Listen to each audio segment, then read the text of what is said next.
So with a massive weekend of rugby coming up, let's react to some more teams. A huge game, Scotland versus the All Blacks. Cannot wait for this one. Two incredibly attacking teams. The All Blacks against Ireland made a huge amount of mistakes, but Ireland couldn't capitalise. Can Scotland score those points? I mean, they smashed the USA, scored a bucket load of points. Can they score against the All Blacks? Such a massive test for them. They are missing Xander Fagerson in the front row. That is a big miss for sure, but they do have their best 2 second rows. Cummings, I thought, was brilliant in the Lions tour, really went up in my estimation, and Gilchrist a solid customer, so good in the second row.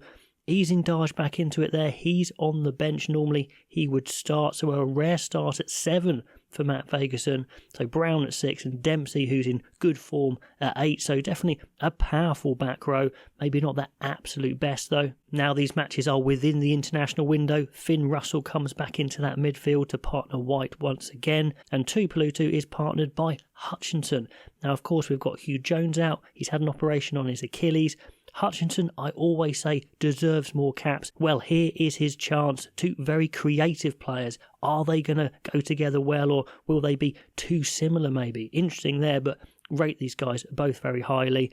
Darcy Graham on fire. Kinghorn, obviously their best 15, but the big call there is Steyn is on the wing, pushing out Van der Merwe. You never leave out Van der Merwe normally because of his try-scoring potential. Steyn, maybe a better all-rounder, maybe more reliable, maybe less likely to make a mistake, and it's a big call. Let's see if it pays off. I think the front 5 on the bench aren't the best, to be honest. Turner's been okay at the start of the Prem for Harlequins. Sutherland, Miller Mills, they're decent enough. Miller Mills, though, doesn't start for his club, Northampton. Sykes, a youngster coming through. Darge coming back, yes, and Bayliss, so they've gone 6-2 because they have a lot of flexibility in the backs, because Dobie can cover 9 and the wing, and Jordan can cover pretty much everywhere anyway, 10, 15 centres, so very useful players to have if you want to go 6-2. Now the big news for the All Blacks is 2 of the Barretts are out, including captain Scott Barrett, so he's out. Starting centre Geordie Barrett, he's out, so only Bowden remains, so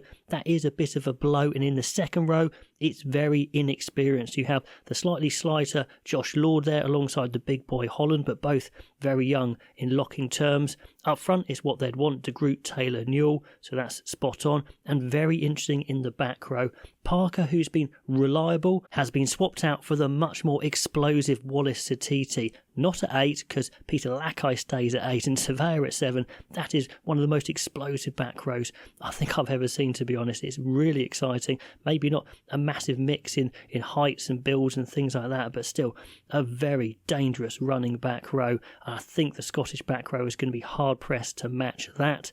Roygaard's the man they'd have wanted alongside Barrett, and because of the injury to Geordie Barrett, we see Tupai at 12, and then Leicester Fainga'anuku is coming in to start. And goodness me, if we said that Scotland were a ball-playing centre partnership, this is a power centre partnership. So exciting, alongside the all-rounder Carter and the power man Clark. There's a lot of power in that back line.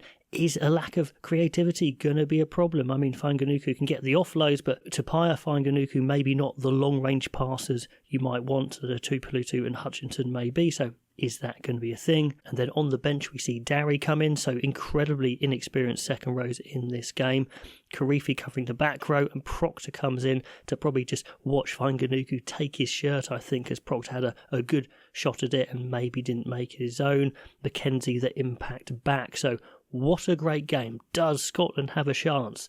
Yes, I do think they have a chance, but both sides have a few weaknesses as well, as I've mentioned. Let me know what you think is going to happen. Then on to maybe the biggest match of the whole autumn, France versus the Springboks. And let's just have a look at that away team first, the Springboks. It is absolutely stacked, so much experience, and mixed in with the new flair of Mgomezulu at 10, and Willemser, though he's fit to go, he's good to go at 15, that's great, but the rest of them, goodness me, tried and tested, maybe apart from Venter there at loosehead because Nche is injured, but Marks de Toy, Esabeth Diaga, Khaleesi, Peter Sef de Toy, Visa, what a pack, oh my god, Reinach's their best 9 at the moment. The experienced Delandin and Creel have played a stack together. Arenza came back in to the squad last week and was fantastic, so quick. Colby's unbelievable, so it's really, really impressive. There's no back rows on the bench, which is one really interesting thing, so I wonder if Esterhuizen covers back row, because he's kind of listed above the 9 Williams, so that's just one question mark there, but 2 massive second rows, Sneijman and Norkia. And looking at France, they've got huge size as well. Look at Meafu in the second row, especially Tauri Fifanua coming in. It's just going to be the clash of the giants. But I think there's a few more question marks in this French team. They obviously haven't played for a while. The 2 props, I don't know a lot about. They're definitely new. A few newer names on the bench. Cramon, the hooker, hasn't played a lot. Lagarak gets the nod at scrum half. I thought with the lack of experience maybe in certain positions they'd go for Luku, but not. So that's a massive call.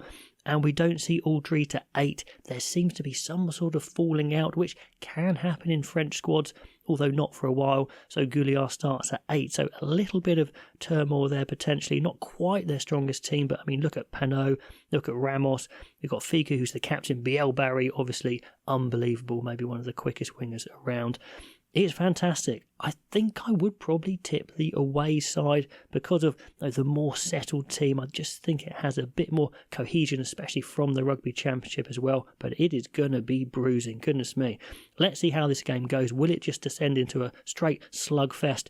I'd be fine with that, to be honest, because when you have 2 teams like this, you want to see them go at it hammer and tongs. Now, finally, let's mention Ireland. They should beat Japan. Japan, a young team. They're not great at the moment. Ireland have changed a lot, but I still think it'd be plenty good enough. This is kind of their rotation as they then launch into Australia, then South Africa, but still a very good team. We see some rotations in the front row. Kelleher, Clarkson getting a start. Same second rows.